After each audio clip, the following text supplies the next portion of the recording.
Come closer now, my love.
Ikeji 2025, Ikeji 2025, Ikeji 2025.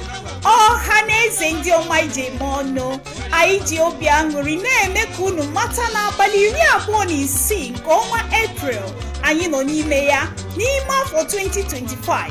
Ụzọ niile si eme njem ga-echewe ihu n'obodo ndị akụnwata dịka mmemme akụnwata Nkwọfada ga-akpọtụ n'ụbọchị ahụ.